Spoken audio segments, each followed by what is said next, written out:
I got to the breaking point where I was like, I'm literally breaking down right now. Like, there was one time where I was like crying on the way to work. I don't cry. You're watching Becoming a Better You with Dr. Marc Bochner and Dr. Jessica D'Andrea. In part 1, we uncovered the truth about postpartum recovery and chronic pain. It is very common, but it is not normal, and it shouldn't be regarded as, oh, this is just my post-baby body and what I have to deal with. This is where everything shifts. We dive into burnout, purpose, and what happens when you realize you're not on the right path. So as like a business owner, so I'm a business owner, but I got no kids, I'm not married, right? You're a business owner with 2 kids, you are married. Like, I know how much time it takes out of me, like mental energy. Like, how do you do it? Because I love it. Honestly, like this, for me, yes, I love being an entrepreneur. I love what I do. It's not for the faint of heart. It's not, but honestly, every time I come here, like this is my happy place, and it doesn't ever, there hasn't been one day where I've been here and it's actually felt like work or a job, because it is a passion and it's a mission that we have to help as many women as we can every year, and men, find lasting relief from chronic pain and any type of pelvic issues. And because of that, like I've never felt like dreaded, coming here. And it's great now to get to train other therapists to do this work and to leave other unfulfilling positions, where they felt like, oh, it's the Monday, I don't want to go in, to, oh, it's Monday, I get to go to work and I get to help another patient. So yeah, I've never really had, in terms of doing all the things with kids, in the beginning, like there's always that transition after babies, and sort of that first like 2 years each time was a little bit tougher, but support system helps. And Sure.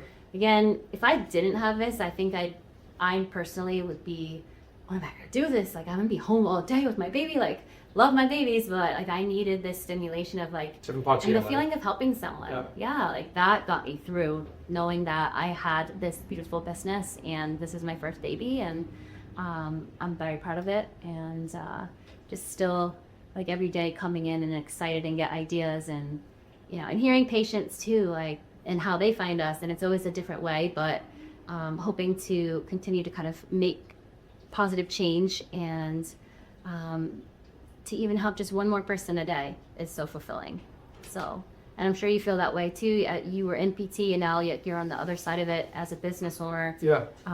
Like how did you kind of go from treating clinic daily to then just being like, I don't want to do this anymore, and I do still want to do a business, but you're not in the same sort of day-to-day? Yeah, it's a good question. So I'd always had a martial arts school since I've been like 16. So even through PT school, college, like I still had the school. We weren't running it as a business at the time.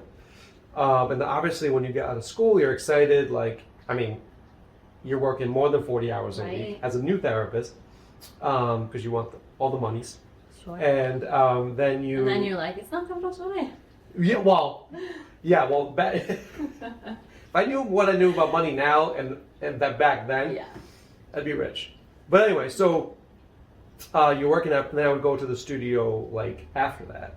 So like some days, like my first patient might have been 7:30, and then maybe I'd get out at like 3:30, have like 45 minutes, and then my first class would be like 4:15. Yeah. And then that would run to maybe 7:30, 8. And then I did that for, I think like 8 to 10 years. Wow. And I was like, this is too much, right? I had to make a decision, and I was like, what do I want to do? Mm-hmm. And the PT is great. However, well, you're not, but like you're limited by insurance, right? So you can't always give the treatment that you do give. And a lot of times when I had clients, like they were with me over an hour, like working out. Like I kind of did the model I do at the dojo. They would be working out, they'd be doing stuff, they feel great, and you get paid for like 45 minutes or whatever it is. It could be an hour, but they were with me for longer. So like it didn't add up, right? So because everything's by codes. And then I got to the point where I was like, you get, I think in the medical, and I talk to a lot of nurses who come through to the studio, like the burnout's real for medical professionals.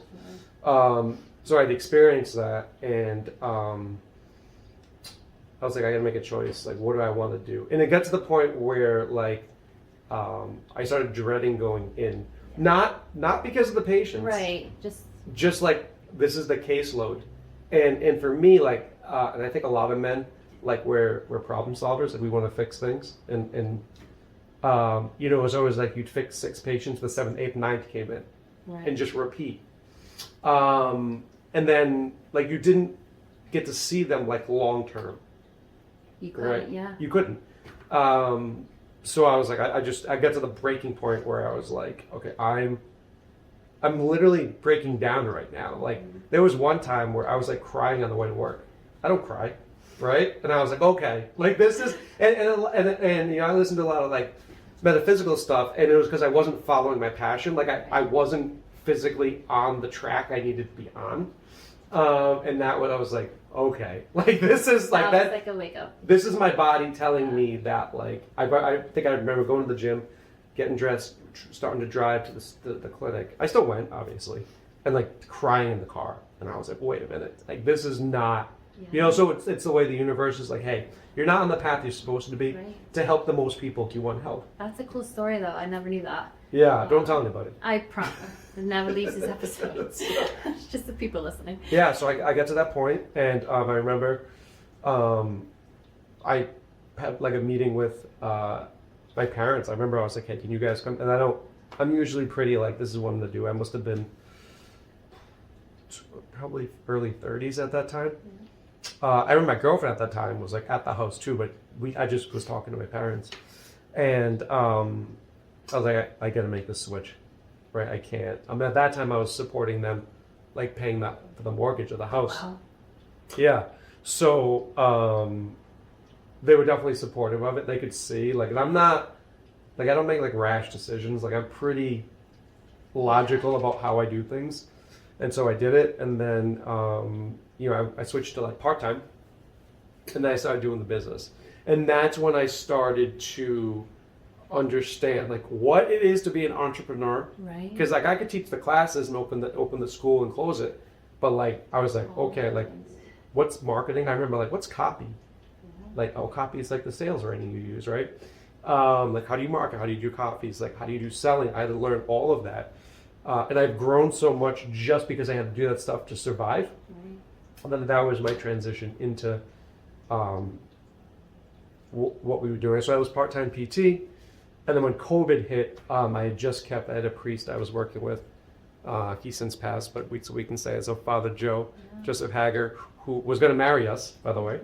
So I switched to home care with him. So I was with him till he died. Wow.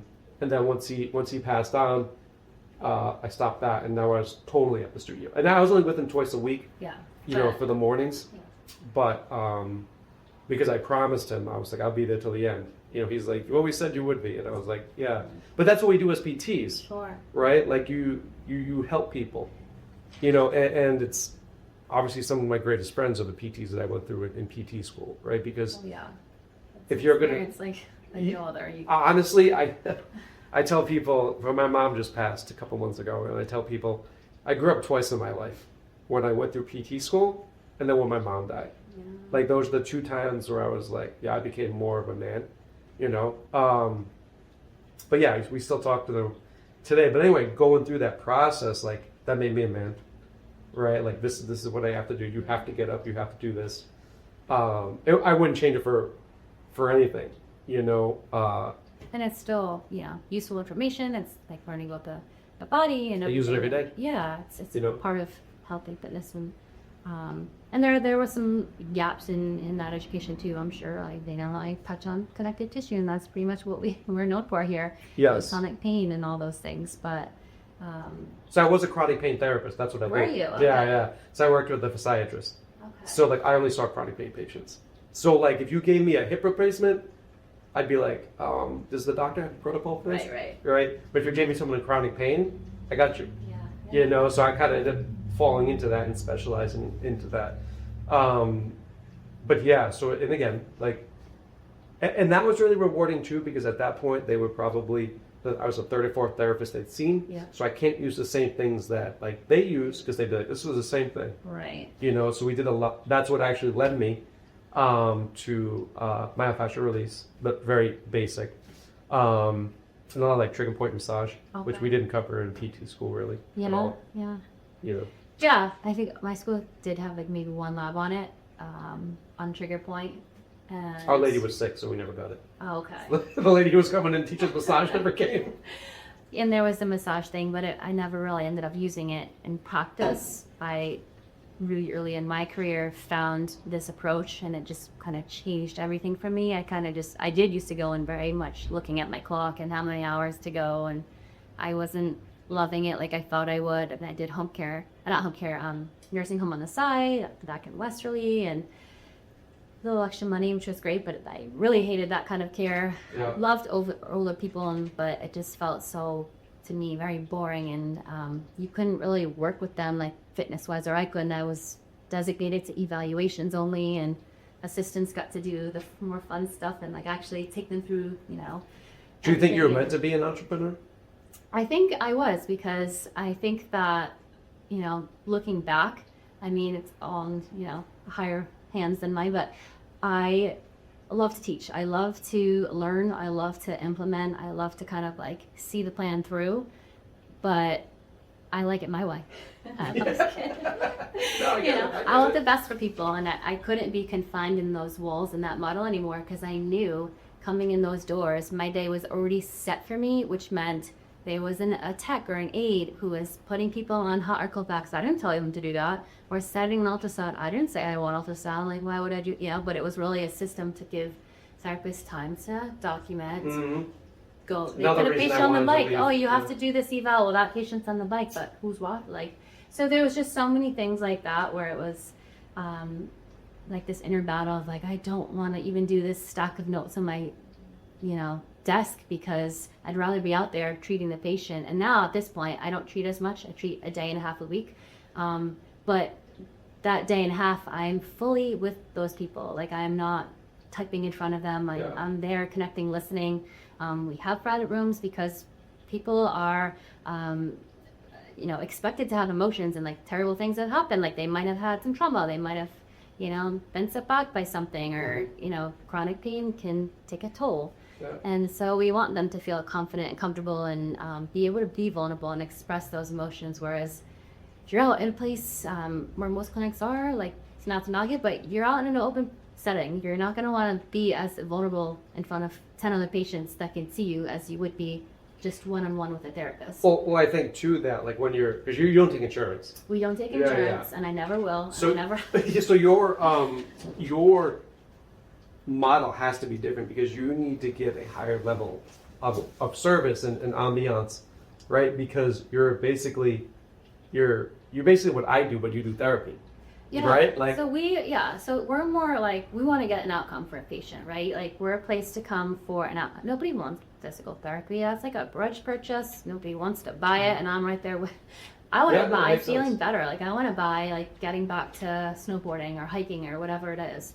And so for us, like, the first, again, the ambiance, it's just going to a place that you enjoy going to, not, again, a dreaded sort of cold, stark waiting room where it's like, have a seat, they'll be right with you, versus, right, yeah. hey, Marc, oh my God, so great to see you again. Make yourself out like just a regular, like, place you want to go. Well, you're and what I say is like, so you're like an upscale, like, office, right? Even when I walked in, I saw. You could definitely call it that. Yeah. I mean, we just want to be that place where you're welcome, you're going to get better, you want to come even after you get better to stay feeling good.